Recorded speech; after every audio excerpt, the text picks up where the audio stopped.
stuff about animals in the novel, and so I talked to veterinary epidemiologists, and I went to a submarine base in Georgia and got to tour a nuclear submarine. There were some wonderful moments in the research. I get a lot of pleasure out of finding out things. And so, if you give me a new subject that I haven't explored before, it puts a grin on my face. Your protagonist here is Henry Parsons. How did you decide what job you would give him to anchor this story around?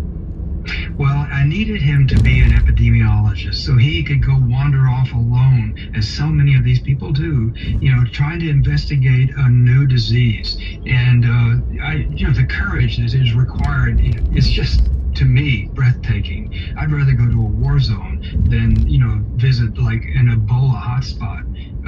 But people like Henry Parsons routinely go out in the world to find out what kind of disease is this, how dangerous is it, and what can we do about it? And that's his task, really. He's a part of the world. He represents so many people.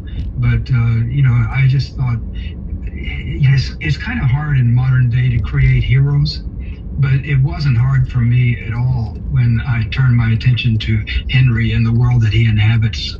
You also give him a disability caused by rickets in childhood, which I thought was such a fascinating choice for this character because it's a little bit like a massive outbreak of a fatal disease, which is to say, still entirely possible, but often assumed to be no longer a threat.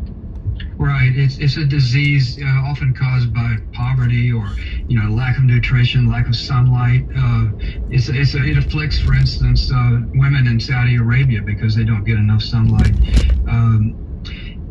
I was inspired by that, to add that, because I had a friend in Dallas, Lonnie Cleaver, who taught at SMU, and he had rickets, and I really admired the way he handled himself despite the disability. And so in some respects, I drew from him and his character and added that to Henry.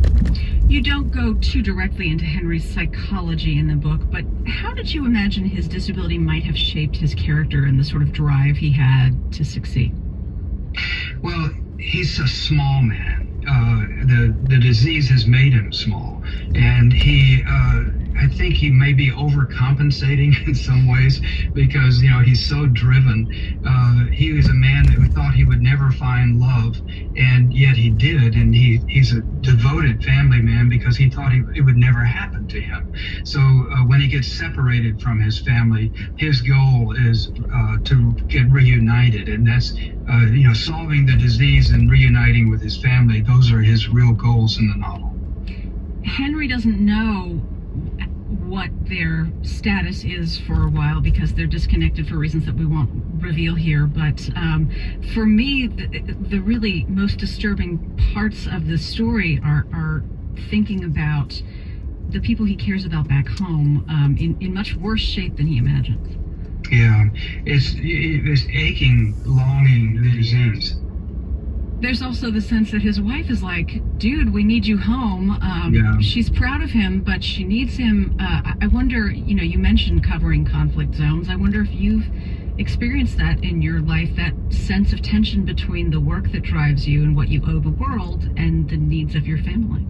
Well, when I was working on the looming tower about the rise of Al-Qaeda, it took 5 years, and about half of that time I was traveling, and I was very lonely, and it put my family under a lot of stress. And when it came time to dedicate the book, my wife asked, who are you going to dedicate it to? And I said, I'm not going to dedicate it to anybody. 3,000 people died, and I'm going to thank my agent, And she said, you don't know what you put your family through. I thought, okay, I got the message. So it's dedicated with a lot of love to my family. When it came for this book to exploring how federal... It's stuff that I derived from talking to people, most of them who work for these government institutions, or in books, or in briefings, and tabletop exercises that were done nearly every year at Johns Hopkins and other places. This is all publicly available information, which is why the absence of preparation that from when a real epidemic comes along is so dismaying. So have you been able to form a theory about that, about why, we don't need a crystal ball, we don't need top secret stuff that I derive from talking to people, most of them who work for these government institutions, or in books, or in briefings and tabletop exercises that were done nearly every year at Johns Hopkins and other places.